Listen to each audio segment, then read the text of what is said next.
এই শিবলিঙ্গে 1 লোটা জল ঢাললে বলা হয় 1108টি শিবলিঙ্গ জল ঢালার সঙ্গে সমান পুণ্য পাওয়া যায়।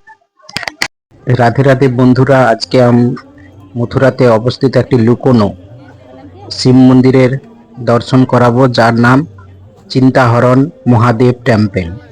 এটি খুবই একটি গুরুত্বপূর্ণ মন্দির, অবশ্যই দর্শন করো। এটা দেখছো ব্রহ্মাণ্ড ঘাট, অর্থাৎ যখন মাতা যশোদা শ্রীকৃষ্ণের মুখের ভিতর ব্রহ্মাণ্ড দেখেছিল, এইখানেই দেখেছিল। এখন তোমরা দেখছো সেই ব্রহ্মাণ্ড ঘাট। এই ব্রহ্মাণ্ড দেখার পর, মুখের ভিতর পুরো বিশ্ব দেখার পর মাতা যশোদা কিন্তু খুব চিন্তা হয়ে করেছিলেন যে কি দেখলাম। এটা দেখো বিশ্রাম ঘাট। এই ঘাট সম্বন্ধে একটা লং ভিডিও অবশ্যই আসবে, তাই ভালো লাগলে অবশ্যই সাবস্ক্রাইব ও ফলো করে কমেন্ট করতে পারো। রাধে রাধে। যাই হোক, সেই মন্দিরে তখন যশোদা মাতা খুব চিন্তায় পড়ে গিয়েছিলেন যে আমার লালার মুখের ভিতরে এ কি আমি দেখলাম। এবং সেই চিন্তা দূর করার জন্য কিন্তু মহাদেব আবির্ভাব হয়েছিলেন, মাতা যশোদাকে সান্ত্বনা দিয়েছিলেন এবং সমস্ত চিন্তা নিয়ে নিয়েছিলেন। আজকে সেই দেখো আমরা চলে এসেছি এই শ্রী নন্দ বাবা যশোদা ভবনের ঠিক এখানেই দেখো এই চিন্তাহরণ মহাদেব টেম্পল। আমরা স্কুটি নিয়ে এসেছি। তোমরা অবশ্যই বৃন্দাবন এলে এটি দর্শন করো। খুবই একটি পবিত্র, বহু পুরনো এই শিব মন্দির, চিন্তাহরণ শিব মন্দির। এবং এই সম্বন্ধে যদি হিন্দিতে চাও অবশ্যই কমেন্ট করবে, আবার একটি নতুন ব্লগ দেবো তাহলে হিন্দিতে করে। দেখো অপরূপ সুন্দর, বহু পুরনো এই চিন্তাহরণ শিব মন্দিরের এখানে বহু কিন্তু বৈশিষ্ট্য আছে। এবং এছাড়া দেখো রাস্তার উপরে কিন্তু এই যে সুন্দর পুজোর ডালি কিন্তু তোমরা 50 টাকা, 100 টাকা, 150, 200 টাকার বিনিময়ে কিন্তু পেয়ে যাবে। অবশ্যই তোমরা কিন্তু পুজো দিতে পারো। দেখো আমরা এখন মন্দিরের গর্ভগৃহে প্রবেশ করছি। খুবই সুন্দর। এখানে একটি কথিত আছে যে যদি শিবলিঙ্গটি এতটাই পুরনো এবং কালো পাথরের তৈরি, যেটাতে 1108টা শিব মূর্তি কিন্তু করা আছে, অর্থাৎ কোনো মানুষ যদি 1 লোটা জল শিবলিঙ্গের উপরে ঢালে সেখানে কিন্তু 1108টি শিবের মাথায় জল ঢালার সঙ্গে সমান পুণ্য অর্জন করা যায়। এছাড়াও কিন্তু এখানে আর একটি সোনালী কালারের মূর্তি আছে, যেটা মহাদেবের দেখো এখন যেটা দেখতে পাচ্ছ শান্ত রূপ হিসাবে কিন্তু করা হয় এবং মাথার উপরে আছে শ্রীকৃষ্ণ। অর্থাৎ এই মূর্তি দর্শন করলে মহাদেব এবং শ্রীকৃষ্ণ দুজনেরই কিন্তু দর্শন পাওয়া যায়।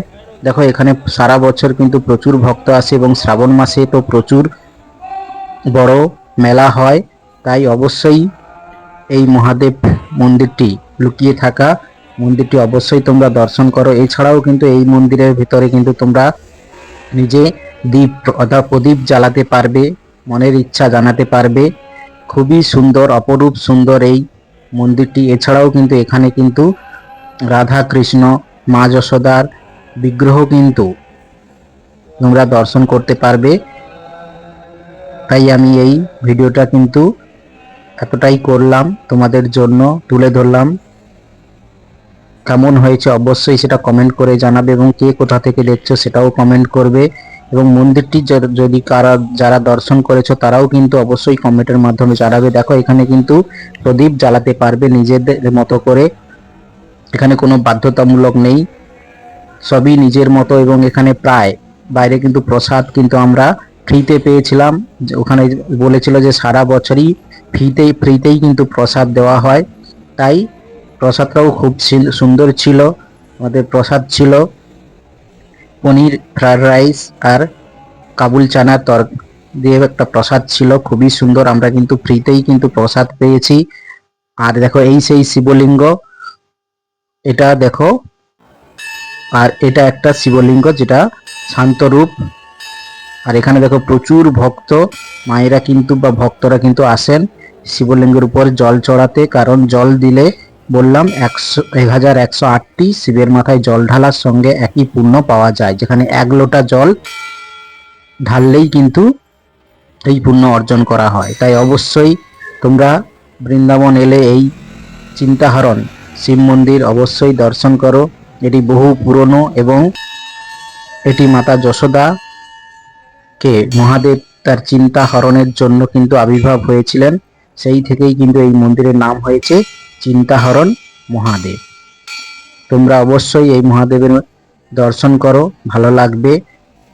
এবং কে কোথা থেকে দেখছো প্রথমবার হলে অবশ্যই ফলো করো। এটা হচ্ছে দেখো মহাদেবের চরণ স্পর্শ চিহ্ন, যেটা খুবই পবিত্র মানা হয়। এবং এই পদচিহ্ন কিন্তু অবশ্যই হাত দিয়ে প্রণাম করো, তোমরাও দেখো। এছাড়াও কিন্তু নানান ভিডিও কিন্তু অবশ্যই বৃন্দাবনের পুরো ভিডিও আসবে, তাই প্রথমবার হলে অবশ্যই ফলো করো, সাবস্ক্রাইব করো এবং শেয়ার করে অন্যজনকে দেখার কিন্তু সুযোগ করে দাও। কমেন্ট করো হর হর মহাদেব, রাধে রাধে। বহু ভিডিও কিন্তু অবশ্যই আসবে এবং যতগুলো ঘাট আছে সেই ঘাট সম্বন্ধে একটা ভিডিও আপলোড করব। তোমরা যদি আশীর্বাদ করো, সাপোর্ট করো, সব কিছুই সম্ভব। এবং বৃন্দাবনের সম্বন্ধে যদি আরও কিছু জানার থাকে অবশ্যই তোমরা কিন্তু কমেন্ট করতে পারো, কারণ আমি বহুবার বৃন্দাবন গিয়েছি, তাই বৃন্দাবনে অনেক কিছু, সব কিছু না হলেও অনেক কিছুই কিন্তু জানি।